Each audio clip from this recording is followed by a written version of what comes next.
And yes, I did fall over in the mud earlier, hence why my leg is muddy. So I just purchased myself a new microphone, and I thought I have enough different types now that I can do a video about what they are, how they would be used, and when you would or would not see them in content. All devices used will be put down in the bottom corner. There we go. There will be what microphone it is and what it was recorded on. So you know whether it was straight into the camera, onto the Focusrite, or straight into Audacity via any other means. I'll also be changing my clothes along the way so that there's more of a visual change of what's happening. And the reason why I'm using my Focusrite instead of my Go XLR is because I'd have to remove all of the EQ and all the settings, and then I had to put them all back on afterwards.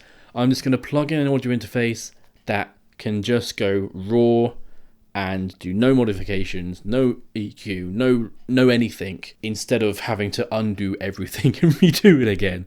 So it's a lot easier for me if we do it this way. So let's jump into it then, and seeing as I'm using one now, let's start off with a shotgun microphone. So if you can't see a microphone in shot, it's usually because there is one just outside of shot. So for example, a shotgun microphone.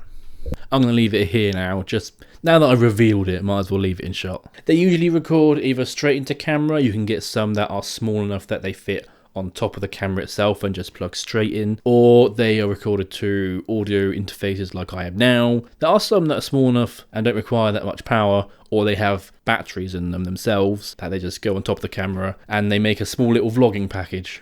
They have quite a tight cone of pickup pattern that's basically like a shotgun blast kind of thing coming out the front of them. That's why they're called shotgun microphones, because they have quite a long tube of a pickup pattern, which means they can be quite selective on their target. However, you can't use them really for streaming if you're playing a game, because yes, they are quite narrow, but they're not narrow enough that if they're out of shot, they can't just focus on just your voice. They will also pick up the keyboard and mouse. Another way that you can have a wireless mic is with a wired lavalier mic or a lav mic that has been hidden really well. These are usually plugged into mic packs that transmit wirelessly back to either the camera or another external recorder. Currently mine's just plugged straight into the camera, and I'm holding it because I am not going through the effort of how much effort it takes to set these up properly, because you have to properly put them under clothing. You can attach them to, they have sometimes have clips on them so they're going to clip on,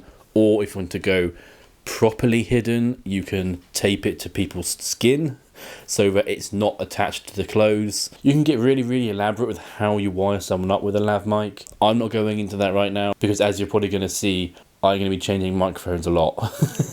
In the same family as wired lav mics are their bigger wireless cousin, wireless lav mics. That's actually the reason why I'm doing this video. This was the microphone that I purchased, because I wanted to get a shot like this. These can go hand in hand with wired lav mics, because you can actually plug wired lav mics into these and use these as a transmitter, so you're then wireless to whatever you're recording on. They can have better audio as well because they are larger to fit in the battery, the transmitter, and sometimes local recording, so you have a backup. Because they're bigger, they usually have a bigger capsule on them.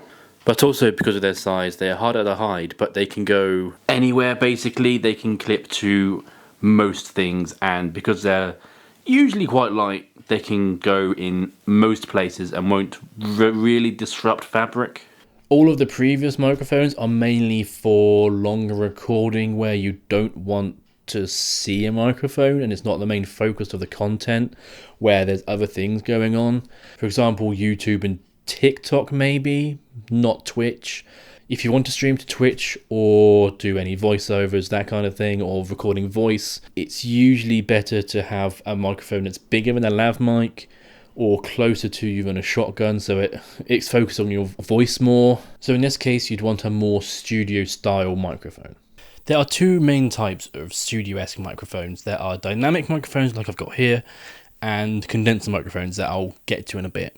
These are usually in frame if you are on camera, for example streaming, because they have to be about 15 centimeters ish to your mouth, but they do have bigger capsules, so they have more full sound. And they also sound better because they are closer to the sound source, so your mouth or your instrument. Dynamic mics like this one usually exclude more of the sounds, so they're better in a less treated room like this one. Or if you're using a keyboard or mouse where they have the mechanical clicks that are usually also quite close to the microphone in this situation. Condenser mics are usually more sensitive and pick up more room noise. So unless you have a treated room, not like this one, you should really think about getting a dynamic mic. So they're best suited for recording studios where you do voiceovers, that kind of thing, where it's all treated. The only noise is your mouth or sound source. Also, with these studio microphones, be aware of where the sound is coming from, because for example this one is a front address microphone.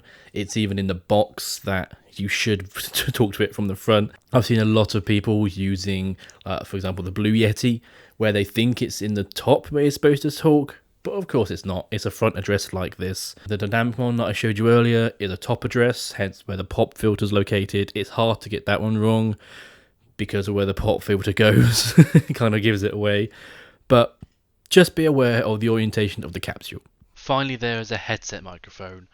As you could probably tell, it's worse quality because, especially with this one, it's wireless, so it has to transmit sound to your ears as well as microphone out, so usually they prioritize the actual headphones portion of it. They're easier to set up than everything else, and a lot of times they're just the way to go for if you just want to chuck on a headset, talk to some friends in game. There's no shame in using one, but if you want to do actual proper recording, it's usually not the way to go. So I'm going to move on from this one now, and yeah, headset microphones are an option if you're not into content creation. But you can use them, like I think does Tyler One still use a headset microphone? Doesn't matter. If you want good audio, you usually go to Stay Clear. In the same mindset of being careful of direction you're talking to microphones, there is also a couple more things you need to think of, and that is plosives and wind noise. Whether you're outside, it can be quite distracting if there's a lot of wind coming through. When you're outside, it's best to use a Deadcat. Yes, that's what the furry thing is on the microphone. They don't stop hurricanes, but they do stop a lot of wind noise, which is good about now because it's quite windy. But they do stop a stiff breeze. There are also foam covers you can use, like this one for my shotgun mic. Plosives are caused by breath-heavy letters in words like P's and S's and T's, where they have that explosion of breath coming out of them. And where dynamic and condenser mics are quite close to your mouth, they usually have a built-in pop filter like this one, or you can get external ones which clip onto an available surface like the arm that the microphone is on, and these help by dulling those harsh plosives. And when your breath is quite moisture getting onto microphones is bad because of course they're electronic. If you want to prolong the life of a microphone, use a pop filter because they are the front line to one of the biggest killers, which is moisture. One final tip, if you're recording voiceovers, it's best to have the microphone, usually a dynamic microphone like this one or a condenser microphone, above the mouth line, because somebody speaking up and to a microphone gets more projection in their voice, and also get rid of a lot of the nasally and breathing sounds that you usually get from a microphone that is below their voice. So yeah, if you want to go voiceovers, above the mouth line usually is the better way to do it. And that's where I'm going to end this video. If you liked it, give it a like. It really does help me out. Also, if you want to see more, link down below to my channel.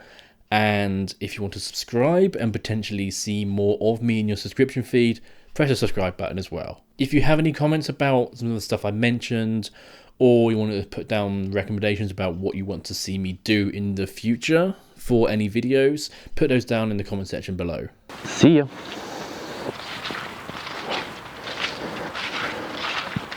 Oh, it's so sloshy. So sloshy. Why did I do that this time of year? Oh, hello.